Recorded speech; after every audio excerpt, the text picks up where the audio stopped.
On here, in this report, it shows 21, 11, 15, and 6. I've been out there the whole time. What they're doing is they're skewing the numbers and they're putting in things like groping and grabbing and things of that nature. This information is completely not accurate. So I want to know why BLM thinks that they are okay to run a SART program. I want to know what the credentials and experiences are for that. And I want to know why they think that they can provide services better than an agency that can get people to it in 45 minutes. We can offer showers, we can offer clean clothes, we can offer a quiet hotel room for the night, we can give them food vouchers, and we can get them back to the playa. Thank you.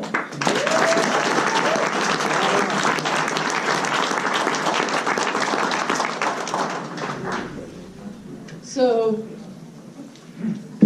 the idea of a sexual assault response team in Gerlach is simply to provide services faster than 45 minutes. It's not to be run and operated by the BLM, it's to be contracted by the BLM for the people with the expertise that have the know-how to do the right thing. There is no mandatory identification process. They could go without law enforcement being involved. And we're not trying to violate anybody's rights, we're trying to facilitate services to those individuals. Right, but why for this event when it doesn't happen year-round? What happens to all the people who live in Pershing County? What is special about this event that if they get assaulted during the event, then they can get into the services, but if they are anywhere else, they can't? The BLM can only manage functions on public lands, and this event falls on public lands. All right, so my suggestion is no, we've already got it covered. Yep. And we've got it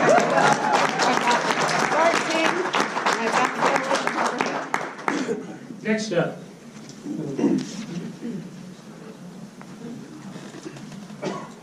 I only have one question. But there will be subparts.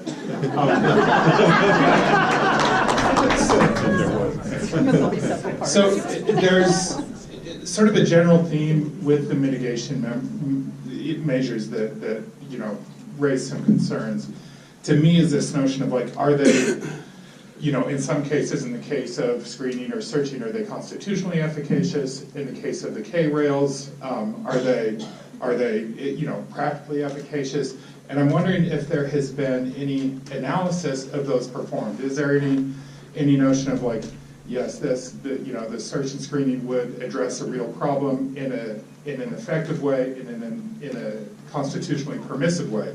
Is there an analysis of whether physical barriers would address an actual threat in an effective way? And so far, I won't go into the details of all those, but was that analysis performed, and can we get any memoranda showing that analysis? Or at this point, is it more of kind of a brainstorming, let's throw everything at the wall and see what people say and see what might fit, what might work? And I'm asking this so that the public and people who care about it can really formulate more specific responses. I mean, it's kind of, we're kind of pushing on a rope with respect to saying, K-rails are a bad idea because, well, what's it based on? What makes it a good idea? And so we can analyze that. So that's my question: is that information available? You're not going to get off the hook easy. Just stand out right here. So if you read the public health and safety baseline, there is an analysis. There are references provided in the baseline that refer to the more specialized agencies that look at these things. So yes, sir, it has been analyzed, and the references are in the public health and safety report. There will be no additional memorandum. The report's a standalone document with all the references attached. Okay, that doesn't include any legal analysis of the screening process? Right, Dr. Hall's already referenced we're not going to get into a legal debate here tonight. Oh, I'm not asking for a debate. I'm asking if that analysis has been performed in a place where it's publicly viewable. Because I didn't see it in the EIS. The discussion is in the EIS. It is? It's in the public health and safety baseline. Have you read the EIS? No, it's not. It is. That is wrong. It is not. Next, sir. Somehow I remember your face, but don't remember your name from coming into the office. My name is Tom Clark. I'm the president of the board of directors for the Friends of Black Rock High Rock. I knew you were Black Rock High Rock.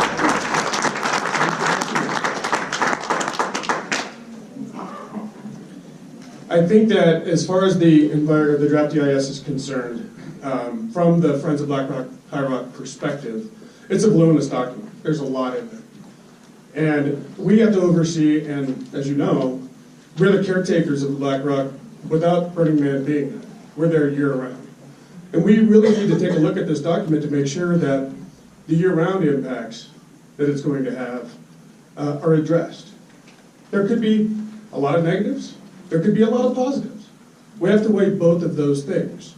So my one question for you, Mark, is, at all due respect, may we please have 30 more days of comment period so we can fully address the issues that we feel need to be addressed.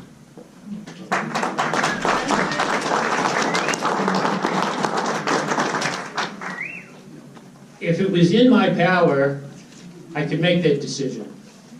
Under Secretarial Order 3355, former Secretary Zinke and Assistant Secretary David Barnhart dictated these documents would be done inside a year. So it's my management level, the managers above me are aware of a request, so that is the best I can tell you right now, Tom. Mark, keeping in mind your answer right now, the record of decision is scheduled to be published in mid-July according to Chelsea's presentation. What date was the notice of intent published? Thank you for your question, Marnie. As always, we were probably going to be a month late, but if we move it 30 days out, that would put it mid-August. The closure order could not necessarily go into effect, and setting up the city is going to be tough without a closure order. So those are some of the practicalities that management levels above me have to address. Sir. Hi all, my name's Nate Lance and I'm with Green Solutions Recycling. We actually, thank you. We actually did the recycling for BRC, the other agencies, including BLM last year. And our company, as a direct result of our contract with Burning Man, we paid about $15,000 in wages over that week to our employees in overtime, and that's above what we already paid them for their salary to run for that event. So not a lot of money, but for our little company it was. My question to the BLM is, under the impact study, how did you come up with the 1,500 dumpster number? And did you consider that there's not enough inventory of temporary bins in Northern Nevada, Northern California, or Southern Oregon to fulfill that request?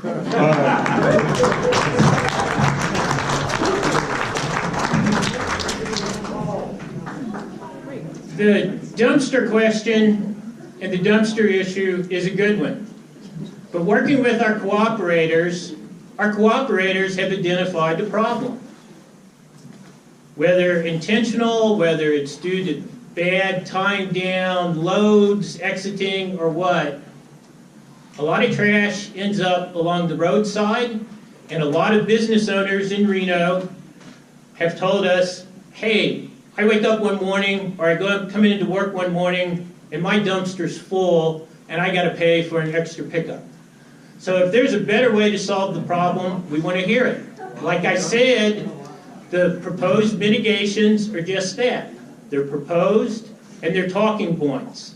And we need to start talking so we can come up with an effective record of decision come July. You didn't answer the question. Where are the dumpsters coming from? You didn't answer his question. Again. Nobody's thought about it. Okay. I didn't answer his question because you know why? I need to go back through my notes and go back through the EIS, and I could give you an answer. I did not bring all my files. Why? You came to a meeting and didn't be prepared? You came to this expecting us to be prepared. We showed up prepared. Twice you have not answered our questions, and yet you stand there as an expert. Thank you for your opinion, ma'am. You're welcome. Sir, please put your question in as a comment, and we'll get you the answer. Now. The comments, all comments that get submitted get compiled into a report. People's identity are taken out of that. That report gets made public when the final EIS is released. So the information Then on what are where we the doing dump- here?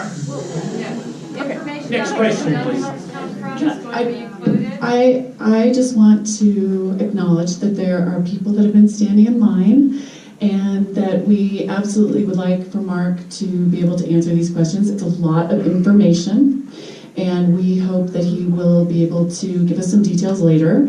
And we absolutely appreciate your passion. That's incredible, but also would love to be able to get to the folks in line. Thank you. Hello, my name is Matthew Raftery. I'm a local fire and laser artist and a participant at Burning Man since 1995, off and on. I originally had one question, but you made a statement and I have to ask that. So, first off, the second question. You made a statement that you contacted state, local agencies and governments via a letter. And I'd like to know if that letter was drop-shipped or if they were actually registered letters, so you elect a conscious response to the fact that they are being contacted about a very pressing question. Secondly, can someone from the BLM explain why they thought it was a good idea to put details of the security measures for this event that this event employs into the public domain that can alert malicious actors to allow them to develop countermeasures to your security measures?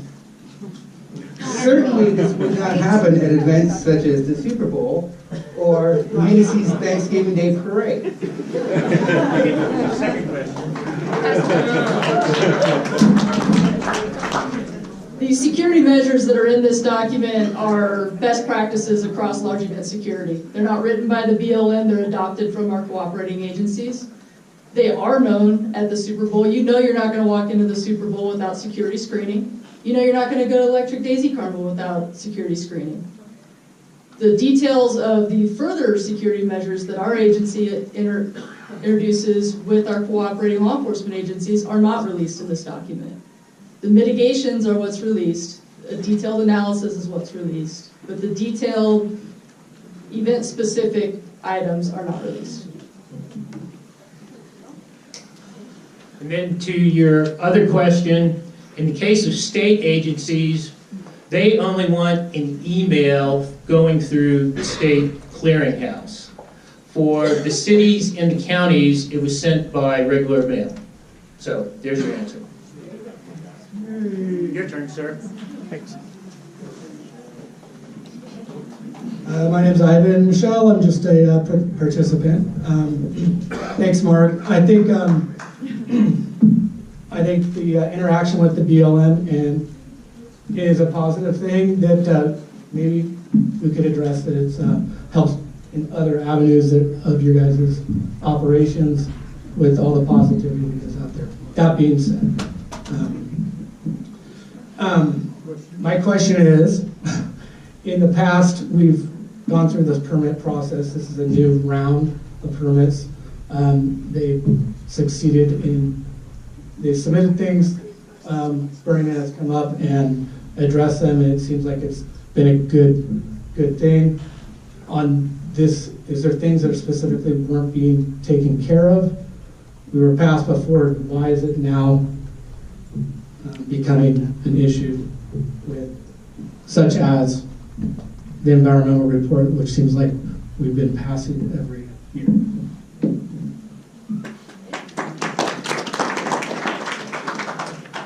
Part of what made us do a new examination and look is we do this with any time a permit expires and you go through a re-permitting process. But with the request for 100,000 increase, we had to start taking a look at things again. One thing that I know might bother some people, or I've seen comments on the web, things Burning Man's been doing in the past, they can still do, and they still do great. And it's called out as a mitigation or monitoring, because here's what you gotta realize. We're redoing the permit entirely. For some of the stuff that they say they've been doing, fine, great. We just gotta put it as a stipulation and as a mitigation again, so that it gets carried forward in the new permit.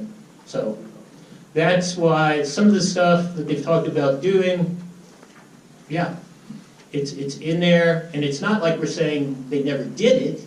It's, we got to, for the new permitting process, make sure it gets codified into the new set of stipulations. Next.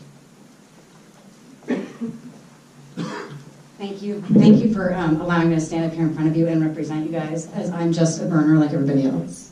My name's Siren. It's my flying name. My name's Jennifer Kalmus. I'm not afraid to stand up here and have my voice be heard or my face be shown. Right on. We are actually a community of problem solvers. In fact, at BRC, there's no problem that can't be solved. You guys know what I'm talking about. So this is the question for me. Does the BLM see us as a problem?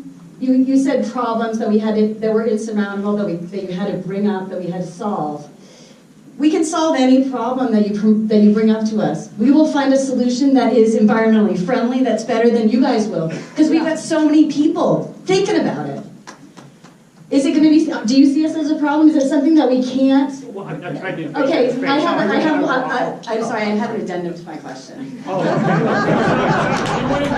No, thank you, I appreciate it. So do you see us as a problem? If you do, please tell us why, so we can solve that. If you don't, please tell us why the permit can't be negotiated in a way that everyone sees economical for everybody. We don't want to be an impact on the BLM. Tell us what we need to do as a community. We'll take care of it. We'll have more rangers. We'll have twice as many rangers as we have now, if that's what you want. We'll do it ourselves. We don't need you.